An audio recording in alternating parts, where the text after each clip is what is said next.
I believe that there is no better or more powerful way to influence millions of people than to show them that change is possible. In just 10 months, we've already been able to save 235 million liters of water. When you are persistent, when you build that sort of, when you take the time to organically build a community, build a brand, the effects, the impact is way higher than what would happen if you were to build it overnight. Hello everyone, this is Shweta and welcome to another amazing episode of the Climapreneur Show.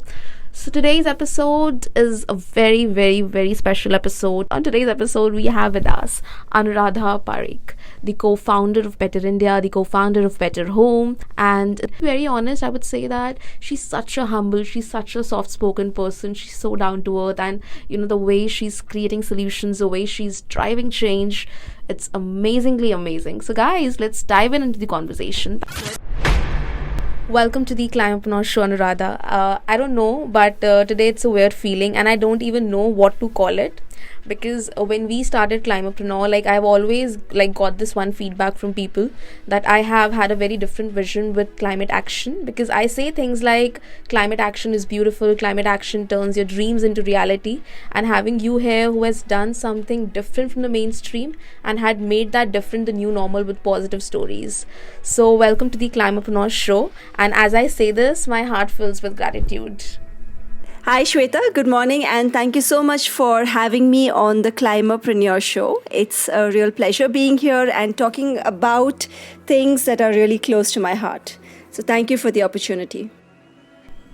So Anuradha, I would like to ask you, everyone knows you as the co-founder of Better India, the Better Home, but I want to know who you are as a person. How will you define yourself? What inspires you every day?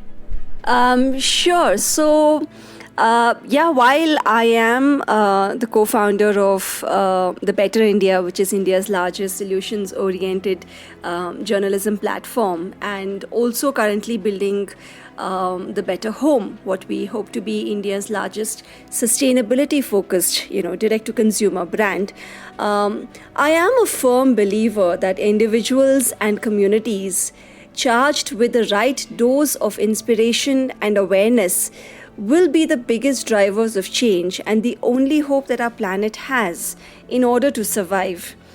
I also believe that the time to make a difference is here and now, and each one of us holds the power to contribute positively or negatively to the world around us. So what really inspires me, Shweta, are ordinary people and their desire to be a part of the change. The fact that almost 200 million people read the content of the Better India every month really inspires me. It shows me that there is so much passion and interest in people to make a difference. It's not something, far-fetched. The fact after reading the stories, people don't stop there, but go out and seek ways to help, to contribute, to volunteer, to grow, to learn, to teach, and in 1,000 different ways to change the status quo. This is really what inspires me. And the fact that over 40,000 Indians from all over the country, from over 400 cities and towns and villages in India, have chosen to make a shift in their home care products to more sustainable alternatives when they chose the Better India. This also inspires me. So I think there's just so much to celebrate in climate action today, and there are so many inspiring things happening out there, Shweta. All of this is super inspiring. And would you say that, that climate action just adds a lot of purpose and meaning to your life, something that we have always been looking for? Everyone just wants to have a life where you are adding meaning to the world around you. And by, following climate action, you just get to do that. You add meaning to your life, to people around you and the planet. That's so true.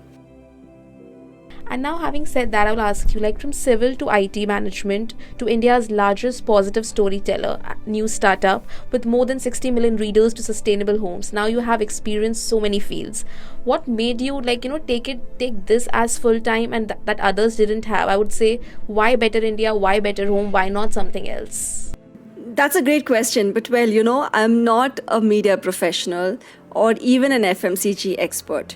So if you ask me why Better India or why Better Home, I think it's just been my passion and my interest to learn and to create a platform with goodness at its core that really drove me in this direction. There was no other compulsion for me to take up any of these sectors. I'm an engineer who landed in the space of impact and sustainability quite by accident, but found that I really love it here. So I believe that there is no better or more powerful way to influence millions of people than to show them that change is possible and that it is easy. That many ordinary people like them are also doing what they can, and that you don't need great power or great resources or great wealth to do your bit for the planet and for society. So once I realized that, there was no looking back. I have never stopped to think, why not something else? Because why should I? Okay, so I'll ask you because like when we are like somehow making some decisions at the moment, a lot of times we feel anxious. We feel, should I do this? Should I not do this? So in your entire journey, is there any step that you specifically feel very proud of? Okay, that day I suppressed my inner anxiety, my inner pressures, my inner stress, and I took that step, and it just led me where I am today. Yeah, absolutely. I mean, I think it's been a 12-year journey since we started the Better India, and now, with the Better Home products, it's just added that entire new dimension, right? So I have to say that it's the launch of the Better Home that gives me great satisfaction, because every time a new household shifts to these non-toxic, biodegradable home cleaners, replacing the extremely harmful chemicals that they are releasing into the atmosphere and into their own homes every single day, it just gives me, it helps me see the difference that I'm making, with the Better India, there's so much immense impact that was happening, but I really couldn't get that instant gratification. I could not see the difference. I mean, I heard from so many people. We come to know about all of, we are impacting millions of lives. But at the same time, the Better Home gives me that, amazing satisfaction of seeing that, yes, with every person adopting that lifestyle, that those products, it helps me see the change that I'm making. So that is immensely gratifying. Like, to give you some context, we've quantified this in some way, and the impact that we're having, and in just 10 months, we've already been able to save 235 million liters of water from contamination, right? And we've been able to save 2.8 lakh plastic bottles from going to landfills, right? So these are numbers, that just help us see the overall vision taking shape. We are able to actually see the change that we're driving, right? So when I look at basically, it was my own struggles with allergies and respiratory conditions that put me on this path to investigating what goes into our conventional home cleaners. Right, when I look at the condition of our water bodies, the chemicals found in our domestic effluents, the frothing and burning of our lakes, the destruction of our ecosystem, inside and outside our homes, it pained me to think that most of us are unaware of what we are using and how much harm we are doing to ourselves and the most vulnerable members of our families, which are our kids and our pets, right? So I'm glad that all this research led to the development of sustainable and non-toxic cleaning products that are not only safe and naturally derived, but powerful too. So this, I would really say, is one of the proudest decisions I've ever taken. So what was your feeling when you just had that first bottle out of your Better Home factory? Like when you just had that first bottle in your hand? Oh, it was incredible, right? We were testing and formulating and testing for a long time before that. It's been a labor of love and labor of high intensity and labor of a lot of research and science and technology that went behind it. But when we first held that bottle and started using it in our own homes, it was such a feeling of accomplishment, right? I think I'm sure a lot of people feel a lot of different ways that they accomplish things, but I would say that when you see your labor of love, all your efforts over several months and several years come to fruition, I think it really is a feel hard to put into words. And like while you were building Better Home, like when just the idea just came in, did you receive any critiques? Like, did people come and tell you why you're doing this and not some other product? Because I do realize that Better India like is a big, it's a name today, and the way it drives people is through stories, it's through content. So you would have done something else too, and people would have told you why this, why not that. So what were the critiques that you received? Yeah, absolutely, right. See, whenever you're trying out anything new, there will always be a lot of people who will, and that's not a bad thing. I mean, it's great to have critiques because they help you. They help you develop your thoughts better. They help you foresee any challenges that might be coming in your way. And they help you really think things through and really come out stronger on the other end. So I welcome critiques, and I think they're usually your well-wishers who actually ask you the best questions.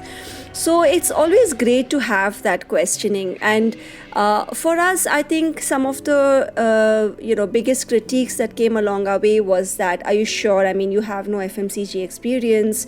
This is a completely new field. It's very different from media and technology. That is largely what the Better India was based on. So it's high cost. There's a lot of R&D and manufacturing costs that are going to go into this. It's a big bet that we're taking. E-commerce is a different beast altogether. So are you primed up for that? Of course, there were so many different challenges that people foresaw, but I think, it really helped us understand our strengths and weaknesses better.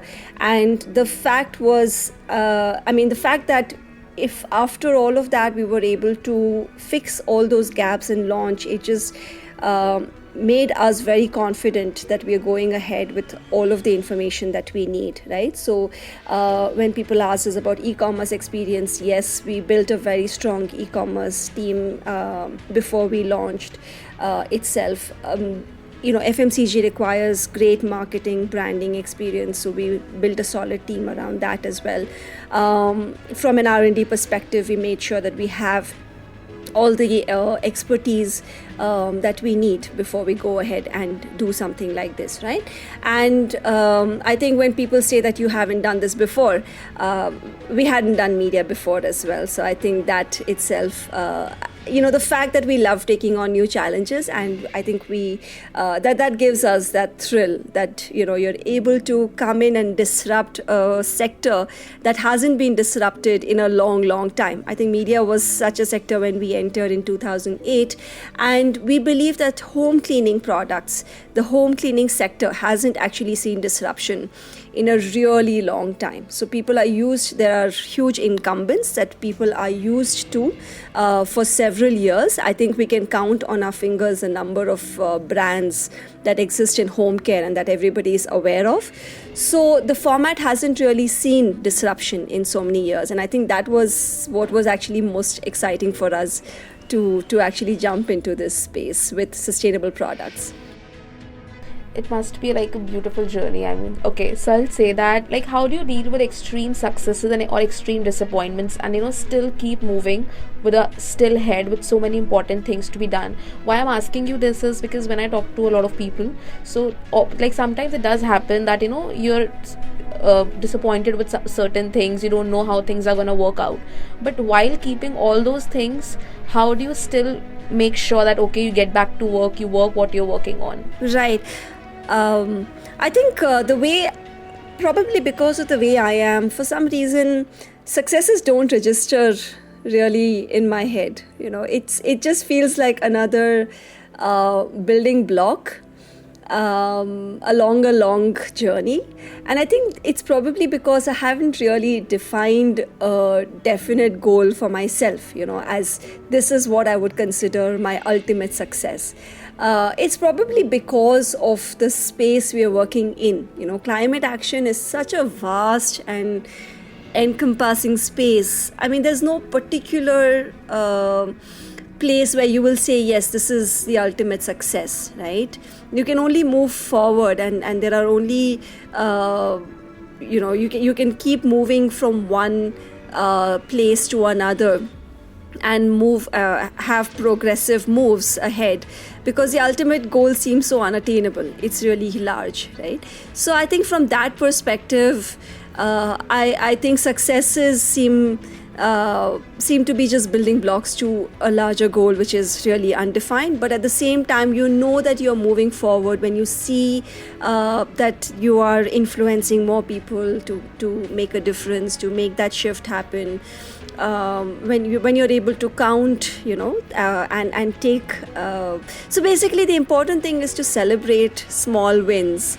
To keep ourselves motivated and to deal with every setback as a learning experience. I think that has been my greatest takeaway from the kind of successes and disappointments that we face along the way. And like when you were like starting up and the revenue just doesn't come up immediately, so or as planned, so how do you keep yourself motivated and just keep doing it what you're doing?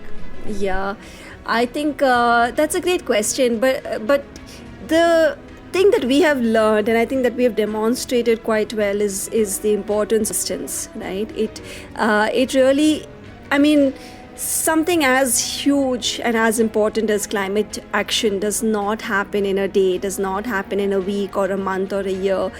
It is something that you need to work on for decades together to see a sizable impact, a measurable impact happening, right? So that's something I think we kind of knew when we signed up for, being in the impact space.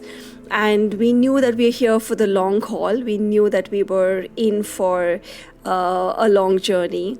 And it's real, but it is really true. I mean, at least we have seen that being demonstrated time and again, that when you are persistent, when you build that sort of, when you take the time to organically build a community, build a brand, the effects, the impact is way higher than what would happen if you were if you were to build it overnight, right? Overnight successes also are short-lived, is something that we feel and we believe in. But we feel that when we take the time to build things out really well, the way we have done with the community that we've built in the Better India, the kind of brand, the value that we have, the way people recognize and trust the brand, the goodwill that we've built over years, I think that is very difficult to replicate in just a few months or years. It really takes its time. So yeah, it is, sometimes it's great to see overnight success, but at the same time it's probably not long lasting as well. Consistency, and I think is the most important thing, and I think this is the one common thing between climate action and entrepreneurship. Both takes time, and it's like little steps. Absolutely. Every day. And like I would ask you now, how important do you think are stories as narratives for climate action? Because we personally believe in like climate action storytelling. So what is your perspective on that? I think stories, okay, so in general, I think stories are a very powerful medium of change, because stories help you see things in a different perspective without really being preachy, right? Sometimes you come across, you can come across a lot of articles, a lot of papers, research, you can learn about these topics, but a lot of times they end up becoming preachy or, boring, or they don't excite people in the same way that stories do. So stories are so much more relatable, so much more interesting, and they leave people with a sense of action without really making them feel that they are they're doing something, they're taking on something really immense. So that's what our learning with storytelling has been, and we feel that storytelling can really move the needle in terms of from just taking people to understanding a topic to actually driving them towards affirmative action. Okay.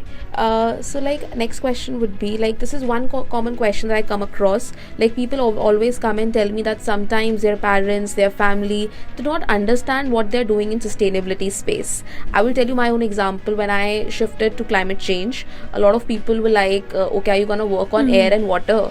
Or are you gonna do weather forecasting? Why are you leaving your, I was doing genetic counseling and all these things. So why that switch? And similarly, a lot of like people starting up from their homes, making personal care products and lot other things, they often come and say my parents are not understanding.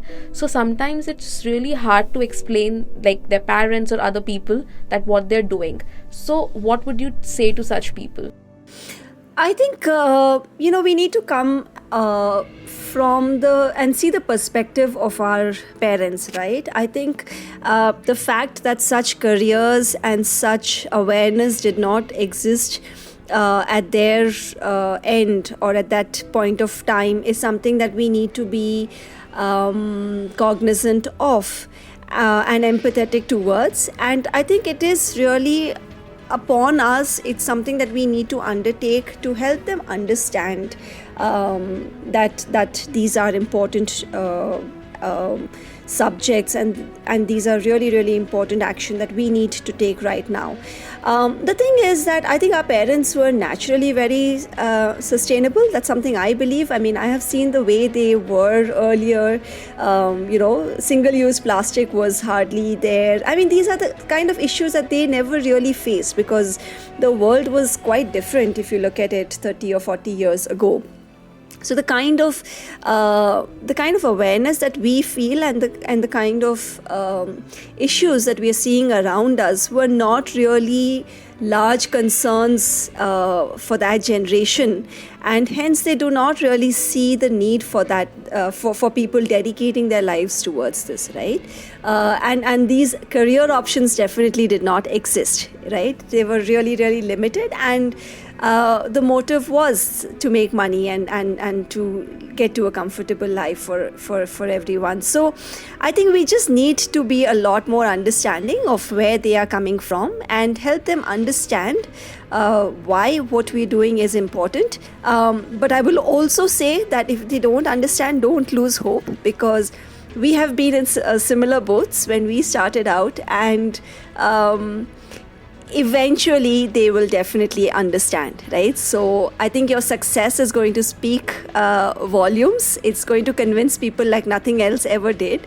So just keep at it, and eventually everybody who never saw the point initially will come around and embrace what you're doing. So when we started out, like, our parents could not understand what we were doing, and then we were chucking really lucrative careers straight out of B school and getting into impact sector, which was just not something that anybody in their generation did, right? You waited until you retired, and then you looked at the social sector, and environmental concerns were just not a matter of discussion at all, right?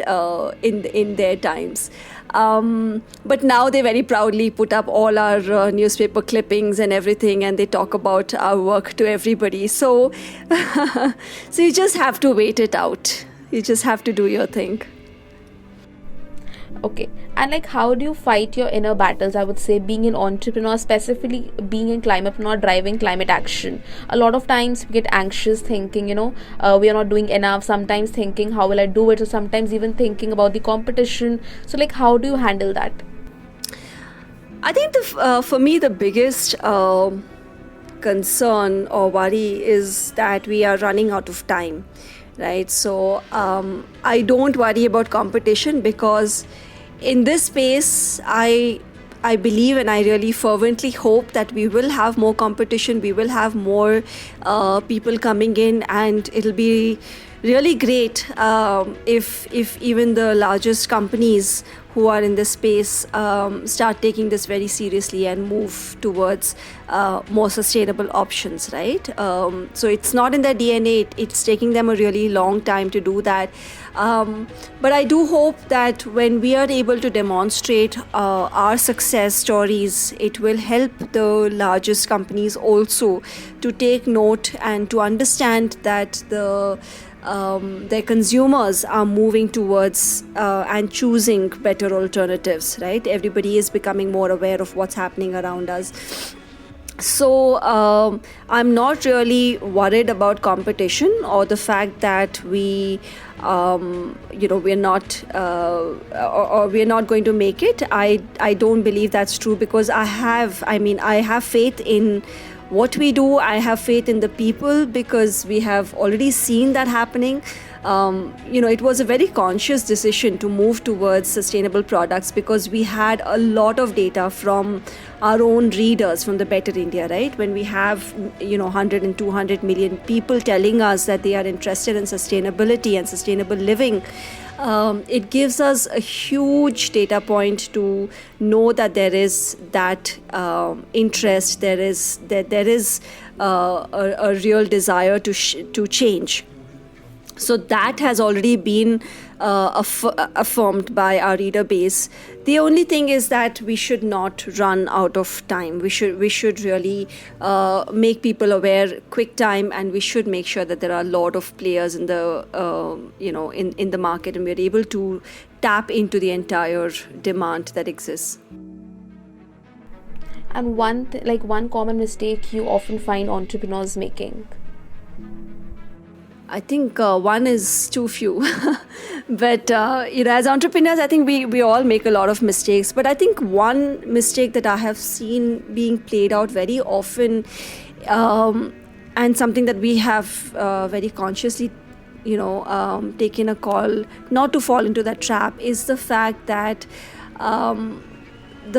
entrepreneurs think that we have a solution and we know what consumers want, which could be very different from what really exists. I mean, the ground reality as such, right? So we have to really be aware of the kind of traps, confirmation biases and traps we might be falling into, and make sure that we hear the consumer's voice, because they would be telling us something, they would be talking to us if only we pay attention and we listen, right? So I think the biggest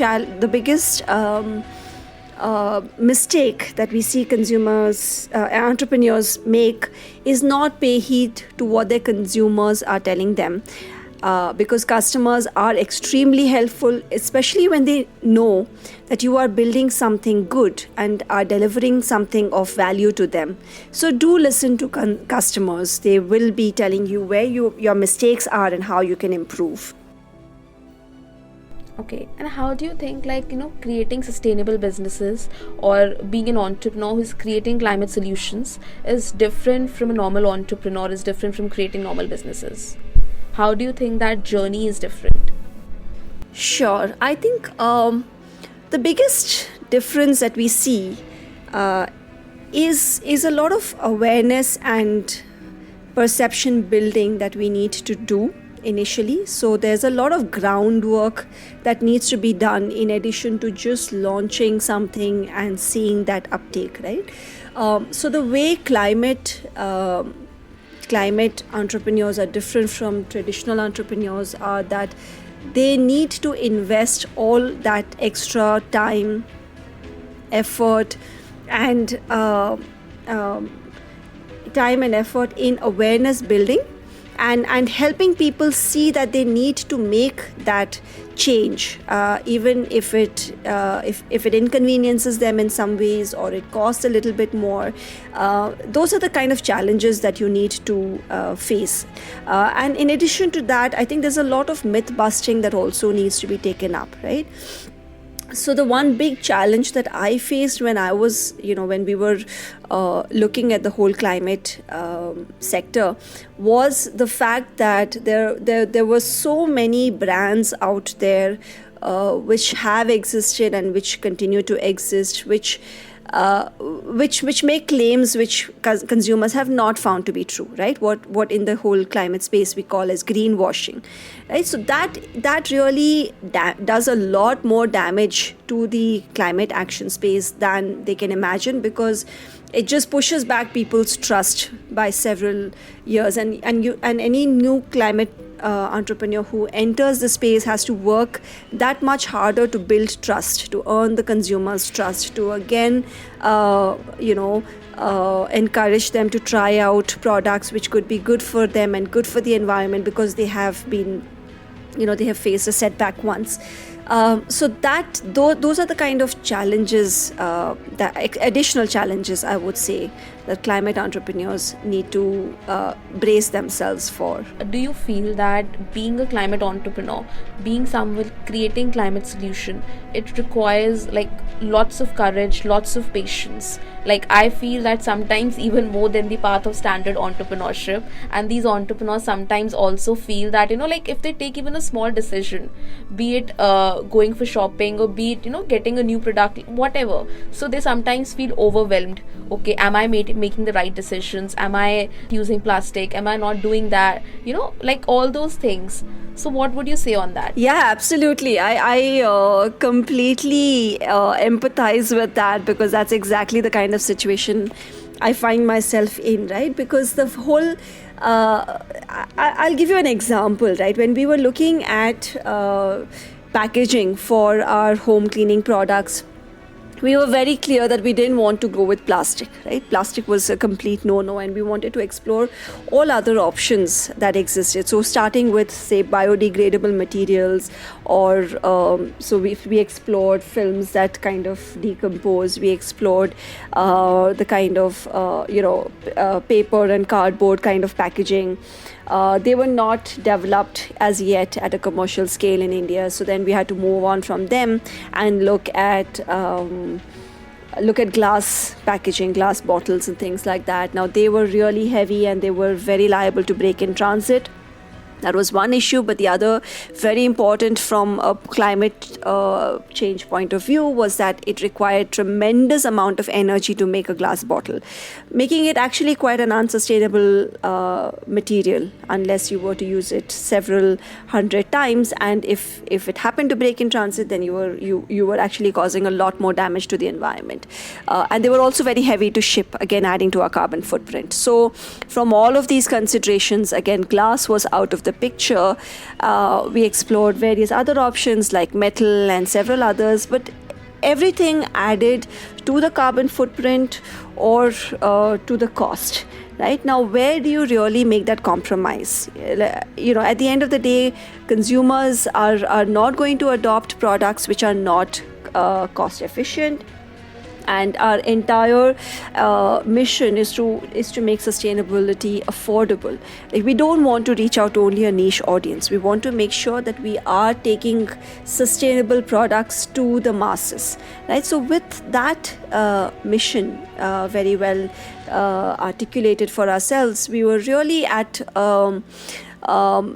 we were really facing a dilemma as to what kind of packaging will really work. And at the end of the day, we found plastic to be the most, one is cost effective, but also from an environmental point of view, one of the best materials out there when it's not single use, right? So what we really ended up doing after all of our consideration, working with an environmental agency, trying to help understand the environmental cost of different materials, was that plastic, HDPE plastic, which is high density plastic, is once if it can be reused, it is really one of the best and most eco-friendly materials out there.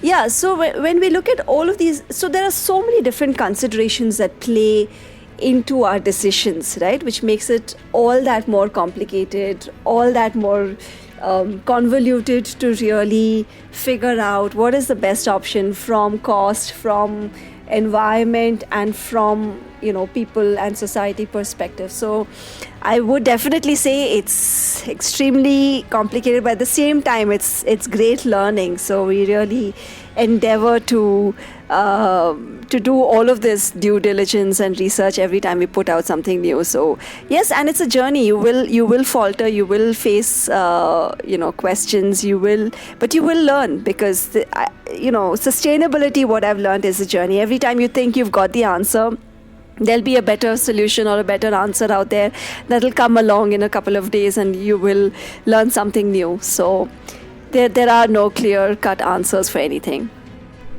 I'd like to ask you here that why do you think that we have this narrative around sustainability is luxurious, sustainability is for rich, sustainable products are for rich? Like, why do you think that such narrative exists? Because I've seen sustainability has been into our culture for a really long time. So why this narrative around sustainability? What makes this narrative, I would say? So I can tell you from my own experience, right? Because when we started formulating the products, when we started building them out, we did experience a lot of challenges in terms of costing, because when you are looking for, when you have put a lot of constraints on yourself, like you want to go for ethical sourcing, you want to make sure your raw materials are plant derived, and so when you want to be truly sustainable, the kind of raw materials itself that go into your products are extremely expensive as compared to what go into regular products. Like if I take home cleaning products itself, when I am going for plant-based surfactants and doing all of this research and finding places from where I can get raw materials which are ethically sourced, making sure that the contract manufacturers that I work with have basic give out fair wages, follow fair practices and all of that. So there's so many considerations that we take into account as compared to the kind of conventional cleaners, the kind of acids and bleaches and products that go into it, which cost next to nothing, right? So it's a huge challenge that you take on when you want to keep prices low, because by the nature of the beast, the kind of materials and the kind of processes, the kind of practices that we choose to follow, the kind of fair wages we want to ensure we pay, the kind of packaging that we want to ensure that would be recycled, and all of that, right? So everywhere when we put constraints on ourselves, by virtue of that, the prices are bound to go up. But at the same time, it's also a matter of scale. So what we noticed was that, yes, when we launched, we were, higher than the market, higher than competition. And we've consistently been working to bring down our costs with scale. So we were able to already bring down a 20% cost reduction once we hit a certain scale, right? So it really is also a scale issue, right? As and when more people adopt these products and these practices, we will be able to become more and more competitive. So that, in short, is, that's a long answer to your question, but the fact is that it really is a matter of what goes into our products, what kind of practices we wish to follow, and the kind of constraints we put on ourselves. I will also bring in another perspective, Shweta, the fact that some of our earliest practices were sustainable and they didn't cost anything, right? Whether we used neem for our toothbrushes, or whether we used banana leaves for plates, and all of those things. We can be as sustainable. Products can be as expensive or as inexpensive as we want them to be. It's really a lot to do with innovation and scale. So I think if we all work towards it, we will definitely be able to bring down costs. Definitely. So my final two questions to you would be, what would be a message to people out there who want to be a contribution, who want to create climate solutions and want to, just they're on their journey of creating climate solutions. So your message for them. So my message, I'm really nobody to be sending out messages, but I will just talk from my own experience. I think we really need to have a lot of courage and the patience and persistence to see this through, because the journey is not going to be easy. You're going to face a lot of resistance, a lot of challenges, a lot of questions which you will not have answers to. and you will feel deflated along the way. There will be times you'll be disappointed or demoralized, but the whole but I know that if we pick ourselves up and keep moving towards our final goal, that we want to make a difference, there is no way that we won't. So whether it's big or small, even if you just manage to convert one person or one household or one small community to really see the light and follow the change, it is really worth it. So I really encourage everybody to give it a shot, not get disappointed by small setbacks, and keep moving on. We will be able to really make a tangible difference in the world. And also, like, if you had to do something completely different now, like if you have to, like, say, start your journey once again, so what would you do differently this time? I need to think about this. So what would I really do differently?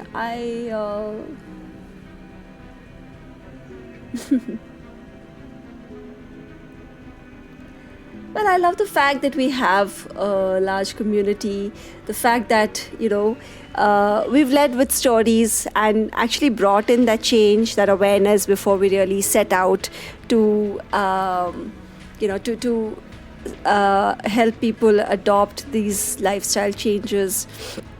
And we also have a large community on, we call them the better homies. So we have, over 1,000 people who engage with us in WhatsApp communities to discuss issues and solutions around sustainability.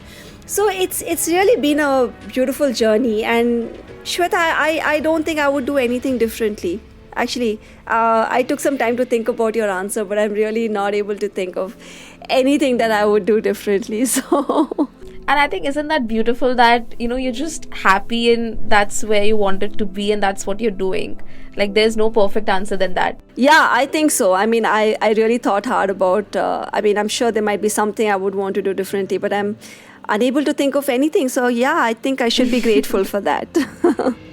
Definitely. And like, just I would like to know, what are your thoughts and feelings about this show and the concept of it? Shweta, I think, and this is what I said to you when you reached out to me as well, I think that there aren't enough voices in the climate action space, especially in the Indian context. So I am so happy to see that you have taken on the onus of talking about the journeys of climapreneurs. A new concept for sure, but something that's taking shape in India. It's been heartening to see the kind of people you've already interviewed, and I do hope that you continue to interview a lot more people and bring in a lot more awareness through the show and every other action that you take. Thank you. So my message to the listeners today will be, I would say that if you really want to do something, if you really want to create something, I know things might seem very difficult right now. I know things might seem that how am I even able to do it? You might even be thinking about ki ye kaise hoga, wo kaise hoga. Guys, do not think about it. Just take the first step, Just keep doing it. Maybe not now, not tomorrow, but someday you'll be proud of the steps that you take today. So today, go out. If you have any dream, if you want to really do something, really create some solution, just take the first step today and keep taking those small little steps every day. Do not take 100 steps a day, just take one step a day. And someday you'll be sharing your story with the world, you're sharing your story with us about the steps you took. So guys, go create solutions, be climapreneurs, and keep sharing your stories with us.